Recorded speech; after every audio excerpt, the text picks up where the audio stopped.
Now let me pass on one great rule to you, which has been discovered in interviewing self-made millionaires. Self-made millionaires look into every failure for something good. They say there's got to be something good in this that I can benefit from, and surprise, surprise, they always find it. Second is, self-made millionaires always seek the valuable lesson in every setback or obstacle or temporary failure, and they always find the lesson. Now, what do failures do? Failures whine and cry and think about what they've lost and blame their problems on someone else. Successful people say, what can I learn from this that will make me smarter next time? And my promise to you, those who seek find, is that if you go looking for a valuable lesson in the biggest problem that you're facing today, you'll always find the lesson. Here's another possibility. Your biggest problem today could be the biggest gift that you have ever received, because it may contain within it the lesson that will make you successful. If you stop thinking about what happened and who's to blame, and you start looking for the gift within your problem, sometimes it can transform your life. The next key is to dedicate yourself to lifelong learning. Now, what takes you from rags to riches is personal development, personal and professional development. In the 21st century, as Peter Drucker says, knowledge and skill are the keys to the 21st century.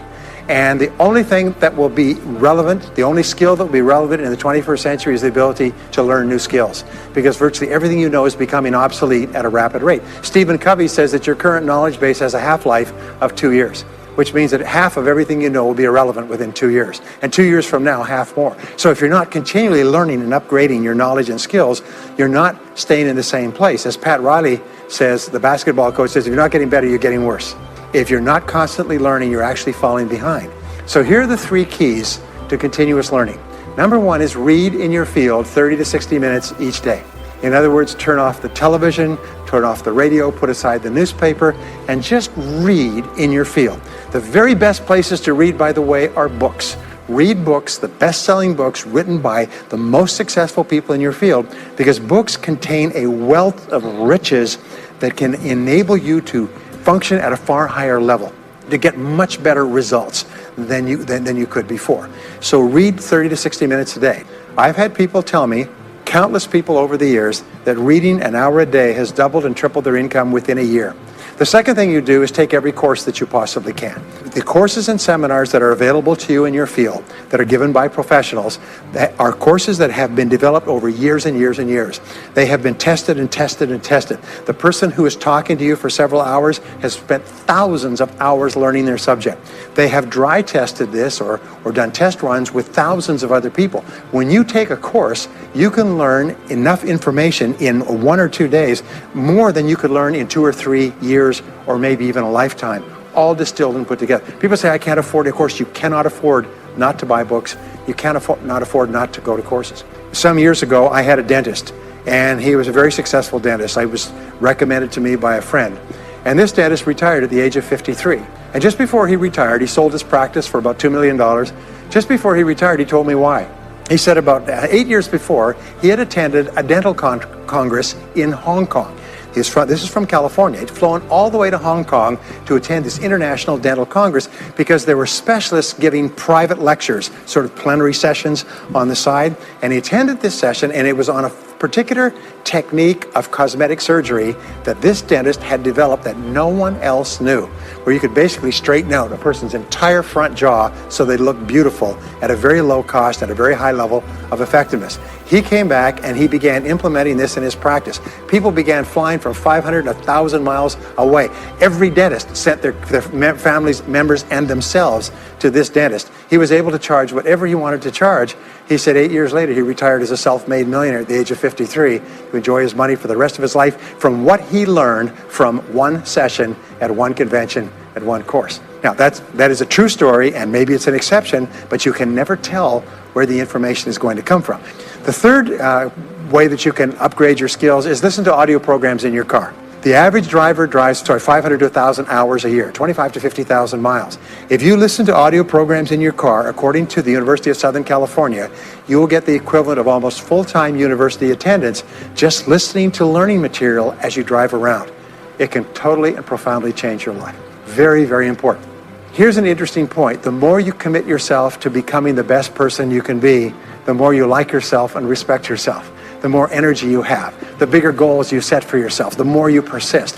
When you invest in yourself and you read and learn and upgrade your skills, you're telling yourself, wow, I am a person with a great future, and it's up to me to maximize my potential. And your self-esteem goes up, your self-respect goes up, your sense of personal pride goes up, and you started to get promoted more and paid more in every part of your life. Get around the right people. This is a key for becoming a self-made millionaire. Dr. David McClellan at Harvard did studies for 25 years looking into why it is that some people succeeded greatly in life. What he found was as much as 99% of your success in life is going to be determined by what he called your reference group. Your reference group are the people with whom you habitually associate. They're the people that you associate with at work, the people you associate with home, your church, your political party, your social circle. What he found in working with people is that changing a person's reference group totally transformed the way they think. Why? It's because we are like chameleons, and we absorb through the skin the attitudes, the opinions, the behaviors, the style of dress, the style of speech of the people with whom we associate most of the time. If you start to associate with winners most of the time, you find that they have a totally different worldview. They're positive, they're upbeat, they're focused, they're learning, they're growing, they're positive at what they're doing, and you start to become like that. Next is be prepared to climb from peak to peak. One of the keys to becoming a self-made millionaire is to realize that life is never one continuous train. It's always up and down. So it goes up. Like if you climb a mountain peak, you have to go down into the valley before you climb the next peak. So all of life is cycles and trends. All of life is cycles and trends, and there's up cycles and there's down cycles, and there's up trends and there's down trends. The question is, what is the general direction of your trends? We say this, is that life is 2 steps forward and 1 step back. Successful people focus on the 2 steps forward, and then they protect themselves on the downside, so that each time there's a step back, they're still further ahead than they were before. The next one, which is to develop resilience and bounce back. Developing resilience and bouncing back is one of the key qualities of self-made millionaires, because as I said right at the beginning, most things won't work. This is a very interesting point, is that you're going to be knocked down over and over again, and what we know, as my friend Charlie Jones says, is you have to bounce, don't break. And when things go wrong, bounce. And so what I learned many years ago was this interesting technique of what is called mental rehearsal. And mental rehearsal says that you mentally prepare for the inevitable downturns before they occur. So you say, all right, in the course of life, things are going to go wrong, but when they do, I'm not going to become upset. I'm not going to get mad or angry or anything else. I am just going to take it and learn from it and pick myself up and keep going. Sometimes I ask this question, does anybody here have any problems? Everybody says yes, everybody's got problems. Well, here's the rule, is all of life is a continuous series of problems. They never end. The problems just keep on coming, like the waves of the ocean. The only break in this unbroken series of problems will be the occasional crisis. So life will be problem, crisis. It's like the waves of the ocean, 6 problems and a crisis, 6 problems and a crisis. Which means that everybody here is either in a crisis right now, has just gotten out of a crisis, or is just about to have a crisis. So what we have found is this, the hallmark of superior people, 30 years of research, is how you respond to a crisis. How you deal with problems and how you respond to a crisis. And what we have found is this, is superior people look for the solution to every problem. They don't allow themselves to become upset and angry. When something goes wrong, they say, okay, what's the solution? And they become intensely solution-oriented. When you have a very intense problem, that stimulates creativity to solve the problem. So what you do is you write and define the problem clearly. If you have a problem, you say, wait a minute, what is my problem? What is it that I'm worried about? And write it down. And the very act of defining a problem clearly often triggers the solution to the problem. One last technique that I want to give you with regard to your major definite purpose. And if you only do these 2 things as a result of our time together, they will transform your life. You've already identified the one goal that can have the greatest positive impact on your life. Now what you do is you take that goal and you write it at the top of a page in the form of a question. And you say, let us say your goal is to double your income. That could have a major impact on your life. You say, what are all the things that I could do to double my income in the next 12 months? Write it as a clear question. Even better, if you're earning $50,000 a year today, write, what could I do to earn $100,000 over the next 12 months? The more specific the question, the better. Then you devote yourself to writing 20 answers to this question. You must write a minimum of 20 answers. Work harder, work smarter, start earlier, stay later, change occupations, upgrade my skills, whatever it is.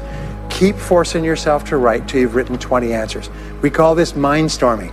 The first 3 to 5 answers will be easy. The next 3 to 5 answers will be difficult. The last 10 answers will be incredibly difficult. But I have given this exercise to people who've gone on to become millionaires so many times I've lost track, because they often find that the 20th answer changes their whole life. And if you've ever done this once, it's absolutely staggering. More people have become millionaires with this simple idea of mindstorming, what I call the 20 idea method, than any other single method of creative thinking ever discovered. Once you've got your 20 answers, pick one answer and take action on it immediately. Once you've got, it doesn't matter what it is, just take one answer and take action on it, and that will keep you thinking and acting creatively all day long. And the next key to becoming a self-made millionaire is to become an unshakable optimist. Unshakable optimist means that you think and talk about what you want most of the time. Optimists think and talk about what they want. They look for the good in every situation. They seek the valuable lesson. They're constantly feeding their mind with great ideas, which opens up new perspectives. What I have found is that optimists have 3 wonderful qualities.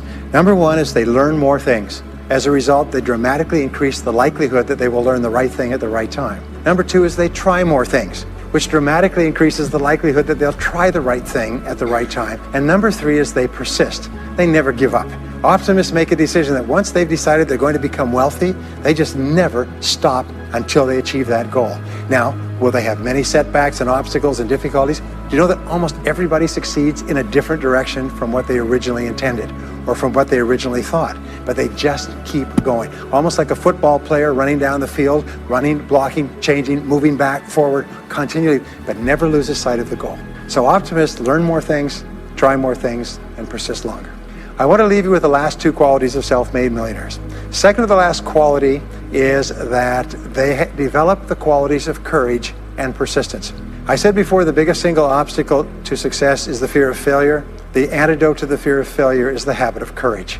And what we know is that you need 2 types of courage to succeed. The first type of courage is the courage to begin. It's the courage to launch with no guarantees of success. Someone once said that if all obstacles must first be removed, nothing will ever get done. So successful people are willing to think, plan, make decisions, and then take action with no guarantees. We say leap and the net will appear. Take action with no guarantees and then learn. The second part of courage is the courage to endure. It's the courage to persist. It's the courage to keep on keeping on. It's to make the decision in advance that you will never give up. No matter what happens, you will never give up. You will get knocked down over and over again, but you'll never give up. And the interesting thing is if you make that decision in advance, you'll find yourself continually bouncing back. So courage means the courage to begin and the courage to endure. And the final quality of self-made millionaires, and Napoleon Hill called this the master key to riches. After studying 500 of the richest people in American history, he said it's the quality of self-discipline. It's the ability to make yourself do what you should do, when you should do it, whether you feel like it or not. The quality of self-discipline is the quality that will make you a big success. It's the ability to force yourself to do what you know you should do. And here is the wonderful discovery. Is persistence is self-discipline in action. Every time you persist, you build your self-discipline. Every time you practice self-discipline, you build your ability to persist. And the 2 of them are tied into your self-esteem. So the more you persist, the more you like yourself. And the more you like yourself, the more discipline you have. And the more discipline you have in practice, the more you like yourself. As a result, the more you persist. And eventually you get onto an upward spiral where you become absolutely unstoppable. You reach the point where you know you can achieve the goal and nothing in the world can stop you. And every step that you take forward makes you stronger and stronger and stronger until finally people say, I know one thing about him, I know one thing about her. You cannot stop him or her. Once they decided they want something, they will not stop until they get it. And when you develop that quality, there will be nothing that is impossible to you. So let me just leave you with these last points. We're living at the very best time in all of human history. More people are going to make more money in the next few years than have ever been made in all of human history. More people are going to become millionaires and are becoming millionaires today at a faster rate than we've ever thought possible. And no one is better than you and no one is smarter than you. And if you do what other self-made millionaires do, then nothing in the world can stop you from eventually getting the same results as other self-made millionaires. And I hope you do.